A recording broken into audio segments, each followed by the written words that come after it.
Hello, എൻ്റെ എല്ലാ കൂട്ടുകാർക്കും പുതിയൊരു വീഡിയോയിലേക്ക് സ്വാഗതം. നിങ്ങൾക്ക് നല്ല മഴയൊക്കെ ഉണ്ടാവില്ലേ? നമുക്ക് ഇങ്ങോട്ട് അത്ര വലിയ മഴയൊന്നുമില്ല കേട്ടോ. ഇടയ്ക്കൊക്കെ വലിയ മഴ പെയ്യും, പിന്നെ തോർച്ചയൊക്കെ ഉണ്ട്. അടഞ്ഞ മഴയൊന്നും പിടിച്ചിട്ടില്ല. പിന്നെന്താ ചോദിക്കാനല്ലേ? എല്ലാവർക്കും സുഖമാണോ? എനിക്ക് സുഖം കേട്ടോ. പ്ലാന്റിൻ്റെ ബിസിനസ്സൊക്കെ ചെയ്യുന്ന ആൾക്കാരൊക്കെ നിർത്തിയോ മഴയായതുകൊണ്ട്? അതോ ഇപ്പോൾ ചെയ്യുന്നുണ്ടോ നല്ല രീതിയിൽ? ഇപ്പോൾ ഈ സെയിൽ വീഡിയോ മാത്രം ഇടുമ്പോഴേ ചിലരൊക്കെ പറയുക സെയിൽ വീഡിയോ ഇട്ട് ഇത് മാത്രം കണ്ടിട്ട് മടുത്തൂന്ന്, ബോറടിക്കാന്ന് ഇതൂന്ന്. ഡേ ഇൻ മൈ ലൈഫ് ഒന്നും ചെയ്യാത്തതുകൊണ്ടേ നമ്മളെ വിശേഷങ്ങളൊന്നും അങ്ങോട്ടും ഇങ്ങോട്ടും പറയണില്ലല്ലോ അല്ലേ? ഇപ്പോൾ എന്തോ ഒരു അകലം വന്ന പോലെ ഇല്ലേ? അത് ഈ സെയിൽ വീഡിയോ മാത്രം ഇടുന്നതുകൊണ്ടാണ് കേട്ടോ. ഇപ്പം ഇങ്ങനെ ഈ നഴ്സറിയൊക്കെ തുടങ്ങിയ പിന്നെ കുറച്ച് തിരക്കായി പോയിട്ട് അതുകൊണ്ടാണ്. അതേപോലെ എനിക്ക് മെസ്സേജ് വന്നാൽ കേട്ടോ, നീതു ബാൽസമൊക്കെ പഴയ പോലെ വീടിൻ്റെ മുൻപിൽ നട്, ബാൽസമൊക്കെ കണ്ടിട്ടല്ലേ നീതുവിനോട് ഞങ്ങൾ കൂട്ടുകൂടിയത്, അങ്ങനെയൊക്കെ പറഞ്ഞിട്ട് ബാൽസം നടണം. അത് നമ്മൾ ഇനി ഞാൻ വീട്ടിലല്ല എന്തായാലും നടുക, നമുക്ക് നഴ്സറിയിൽ തന്നെ നടാം. കാരണം എന്നും രാവിലെ പോയിട്ട് വൈകുന്നേരം അല്ലേ വരിക, വീട്ടിലങ്ങനെ ഇരിക്കുന്നില്ല. നമ്മൾ നഴ്സറിയിലാണല്ലോ ഫുൾ ടൈം. ബാൽസം ഒന്നും അത്ര കെയർ ചെയ്യാൻ പറ്റത്തില്ലല്ലോ, വളം ഇട്ട് കൊടുക്കലും വെള്ളം ഒഴിക്കലും ഒന്നും നമ്മൾ നോക്കാതിരുന്നാൽ ഉറുമ്പ് കയറിയും പുഴു തിന്നും ഒക്കെ ചെടി അങ്ങ് നാശമായിപ്പോവും. പിന്നെ ഈ റോഡ് സൈഡിലല്ലേ നഴ്സറി. എനിക്കാണെങ്കിൽ ഇത് നമുക്കിപ്പോൾ വീഡിയോ എടുത്തു തരാൻ ആളില്ലല്ലോ, അപ്പോൾ ഞാൻ ട്രൈപോഡിൽ വെച്ചിട്ടാണല്ലോ നമ്മൾ വീഡിയോ എടുക്കുക. എനിക്കാണെങ്കിൽ മടിയാവും, എന്താണെന്നറിയത്തില്ല, ട്രൈപോഡൊക്കെ വെച്ചിട്ട്. അതേപോലെ ഈ കുറേ ആൾക്കാരുടെ മുന്നിലൊന്നും നിന്ന് വീഡിയോ എടുക്കാനുള്ള മനക്കെട്ടി എനിക്കിപ്പോഴും വന്നിട്ടില്ല. എനിക്ക് എന്തോ ഒരു നാണക്കേട് പോലെ തോന്നും. അതുകൊണ്ടാട്ടോ അങ്ങനത്തെ വീഡിയോസൊക്കെ ഇടാനൊരു മടി. പിന്നെ ഇനിയിപ്പോൾ നമുക്ക് ചെയ്തു തുടങ്ങാം, അല്ലാണ്ട് വേറെ വഴിയില്ലല്ലോ. പിന്നെ എന്താണെന്ന് വെച്ചാൽ ഇന്നും ഒരു സെയിൽ വീഡിയോ ആണ് കേട്ടോ. ബാൽസത്തിൻ്റെയും അതേപോലെ അച്ചീവ്മെൻറ്റ്സും കോംബോ ആയിട്ട് കൊടുക്കുന്നുണ്ട്. 7 കളർ ബാൽസവും പിന്നെ 3 കളർ അച്ചീവ്മെൻറ്റ്സും, അങ്ങനെ 10 പ്ലാന്റ്സ് നമ്മൾ 250 രൂപയ്ക്കാണ് കേട്ടോ കൊടുക്കുന്നത്, പ്ലസ് കൊറിയർ ചാർജും ഉണ്ട്. അപ്പോൾ ഇത് 3 കളറാണ് കേട്ടോ. നമ്മൾ ഇവിടെ പിക്ചർ കൊടുക്കുന്നുണ്ട്. അങ്ങനെ ഈ ഒരു 3 കളറാണ് ഇപ്പോൾ സെയിലിനായിട്ട് ഈ ഒരു കോംബോയിൽ നമ്മൾ ഉൾപ്പെടുത്തിയിരിക്കുന്നത് കേട്ടോ. പിന്നെ ഡെയ്സി ഒരു കോംബോ ആയിട്ടാണ് കേട്ടോ കൊടുക്കുന്നത്. 2 കളർ ഡെയ്സി 100 രൂപയ്ക്കാണ് കേട്ടോ കൊടുക്കുന്നത്.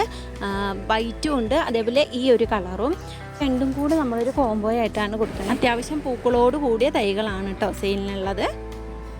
അപ്പോൾ നിങ്ങൾ ഈ ഒരു പൂ പോയി കഴിഞ്ഞിട്ടുണ്ടെങ്കിൽ പിന്നെ അതിൽ വേറെ തൈകൾ മുളച്ച് വരും. അപ്പോൾ അത് പറിച്ച് മാറ്റി നടുവാണെങ്കിൽ കുറച്ച് നല്ലതാണ് കേട്ടോ. ഇനി അല്ല ആ ചട്ടിയിൽ തന്നെ അങ്ങനെ നിൽക്കുവാണെങ്കിലും കുഴപ്പമൊന്നും ഉണ്ടാവില്ല. അടുത്തതിങ്ങനെ പൂവായി വന്നുള്ളൂ കേട്ടോ. ഒരു തണ്ടിൽ ആ ഒരു തവണയെ പൂവുണ്ടാവുള്ളൂ. പിന്നെ അത് നശിച്ചിട്ട് അപ്പോഴത്തേക്കും ചോട്ടുന്ന പുതിയ തളിർപ്പുകൾ വന്നിട്ട് പിടിക്കും. നിങ്ങൾക്ക് അറിയാമല്ലോ, ഡേസി ഇല്ലാത്തവർക്ക് വേണ്ടി ഒന്ന് പറഞ്ഞതേ ഉള്ളൂ. പിന്നെ നമ്മുടെ കയ്യിൽ ചട്ടിയിലൊക്കെ വളർത്താൻ പറ്റിയിട്ടുള്ള കനകാംബരത്തിൻ്റെ തൈകളുണ്ട് കേട്ടോ. വീടിൻ്റെ വേലിക്കലൊക്കെ പണ്ട് നടുമായിരുന്നു, ഇപ്പം അങ്ങനെ അധികം നടുന്നില്ല എന്ന് തോന്നുന്നു. ഇപ്പോൾ എവിടെ അങ്ങനെ കാണുന്നില്ല കേട്ടോ. പണ്ട് ഇത് കോർത്തിട്ട് പൂമാല ഉണ്ടാക്കി തലയിൽ ചൂടുമായിരുന്നു. ഇപ്പം ഈ ചെടി തന്നെ അങ്ങനെ കാണാനില്ല. ഇപ്പോഴും മുല്ലപ്പൂവിൻ്റെ ഒപ്പം ഇങ്ങനെ കനകാംബരം വെച്ച് കോർക്കുമ്പോൾ നല്ല രസമാണ്. എനിക്ക് ഭയങ്കര ഇഷ്ടമായിട്ടോ. അങ്ങനെ മേടിക്കുന്ന മുല്ലപ്പൂവിനൊക്കെ ഇപ്പോൾ നല്ല വിലയുമാണ്. എന്തായാലും നിങ്ങൾക്ക് ചട്ടിയിലൊക്കെ വളർത്താൻ പറ്റുന്ന ഒരു ചെടിയാണ്. അത്യാവശ്യം ഹെൽത്തി ആയിട്ടുള്ള തൈകളാണ് കേട്ടോ. അപ്പോൾ ഇത് വേണ്ടവർക്ക് പറയാം. എന്തായാലും ഈ ഒരു കോംബോയൊക്കെ വാങ്ങുന്നവർക്ക് ഒരു നഷ്ടം വരണ്ടെന്ന് വിചാരിച്ചിട്ടാണ് നമ്മൾ ഈ കുറച്ച് പ്ലാന്റ്സ് ഇങ്ങനെ കൂടുതൽ കാണിക്കുന്നത് കേട്ടോ. നിങ്ങൾക്ക് വേണമെന്നുണ്ടെങ്കിൽ വാങ്ങിക്കാം. പിന്നെ മഞ്ഞ മെലസ്റ്റോമേൻ്റെ കുറേ തൈകളുണ്ട് കേട്ടോ. അപ്പം ഇതൊക്കെ ചെറിയ റേറ്റിനാണ് നിങ്ങൾക്ക് തരിക. നിങ്ങൾക്ക് ആവശ്യമുണ്ടെങ്കിൽ ഇതും ഈ ഒരു കൂടെ വാങ്ങിക്കാവുന്നതാണ്. പിന്നെ നമുക്ക് സെയിലിനായിട്ടുള്ളത് ആന്തൂറിയം പ്ലാന്റ്സ് ആണ് കേട്ടോ. ആന്തൂറിയത്തിൻ്റെ കുറേ വെറൈറ്റികൾ കാണിക്കുന്നുണ്ട്. ഞാൻ നമ്പർ ഇട്ട് ഇവിടെ കൊടുക്കുന്നുണ്ട്. അപ്പോൾ നിങ്ങൾ ആന്തൂറിയം വേണ്ടവർ എന്തായാലും ഇത് ഫുള്ളായിട്ട് കാണണം കേട്ടോ, എന്നാലും നിങ്ങൾക്ക് മനസ്സിലാവുള്ളൂ. എന്നിട്ട് എനിക്ക് സ്ക്രീൻഷോട്ട് എടുത്ത് നിങ്ങൾ അയച്ചു തന്നാൽ മതി. വേണ്ട പ്ലാന്റ്സ്. റേറ്റ് വരുന്നത് 150 തന്നെയാണ് കേട്ടോ. പക്ഷേ ഇനി അങ്ങോട്ട് നമ്മൾ ആന്തൂറിയത്തിൻ്റെ റേറ്റ് കൂടാൻ പോവുകയാണ്. ഈ ഒരു വിലയ്ക്ക് വാങ്ങേണ്ടവർക്ക് ഇപ്പോൾ വാങ്ങാം കേട്ടോ. ഇനി അങ്ങോട്ട് ചിലപ്പോൾ 180 ആയിരിക്കും നമ്മൾ കൊടുക്കുക. കാരണം നമുക്ക് തരുന്നിടത്തൊന്നും വില കൂട്ടുകയെന്ന് പറഞ്ഞവർ.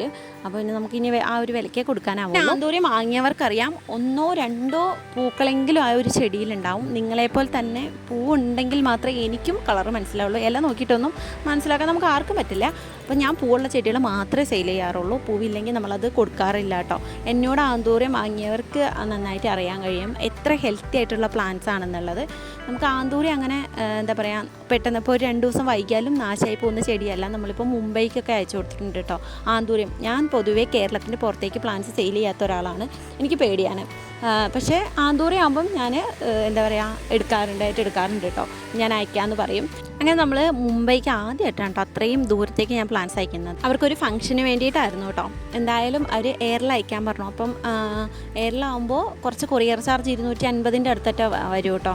അപ്പോൾ 1.5 കിലോൻ്റെ അടുത്ത് വന്നുകൊണ്ട് 350 രൂപയായി കൊറിയർ ചാർജ്. അവർ കൊറിയർ ചാർജ് മൊത്തം തന്നു കേട്ടോ, ഒരു പരാതിയും പറയാതെ. അപ്പോൾ നമ്മളങ്ങനെ അയച്ചു കൊടുത്തു. നല്ല ഹെൽത്തി ആയിട്ട് കിട്ടി.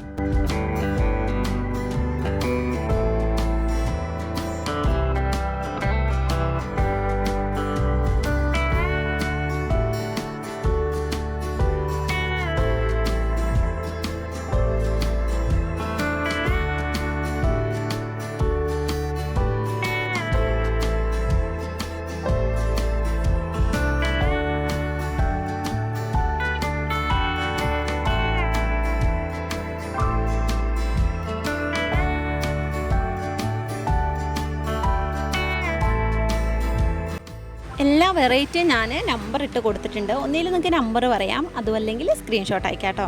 സ്ക്രീൻഷോട്ട് അയക്കുകയാണെങ്കിൽ കുറച്ചും കൂടി എളുപ്പമാണ്, പാക്ക് ചെയ്യാൻ നേരത്ത് നമുക്ക് മാറിപ്പോകത്തില്ല. എനിക്ക് കുറച്ചും കൂടി ഇങ്ങനെ ചെക്ക് ചെയ്യാതെയൊക്കെ അങ്ങോട്ട് നോക്കിയെടുത്ത് വെക്കാൻ പറ്റും. അപ്പോൾ കുറച്ച് എനിക്ക് എളുപ്പം അതാണ്. ഇനിയിപ്പം നിങ്ങൾക്ക് ബുദ്ധിമുട്ടാണ് എന്നുണ്ടെങ്കിൽ നമ്പർ പറഞ്ഞാലും മതി കേട്ടോ. അപ്പോൾ ഇന്നത്തെ വീഡിയോ ഇത്രയൊക്കെ ഉള്ളൂ. വീഡിയോ ഇഷ്ടമായിട്ടുണ്ടെങ്കിൽ എന്തായാലും ഒന്ന് ലൈക്ക് ചെയ്യാനും സബ്സ്ക്രൈബ് ചെയ്യാതെ കാണുന്നവരൊന്ന് സബ്സ്ക്രൈബ് ചെയ്ത് സപ്പോർട്ട് ചെയ്യുകയും ചെയ്യണേ. അടുത്തൊരു വീഡിയോ ആയിട്ട് വരുന്നവരേക്കും ടാറ്റാ, ബൈ ബൈ.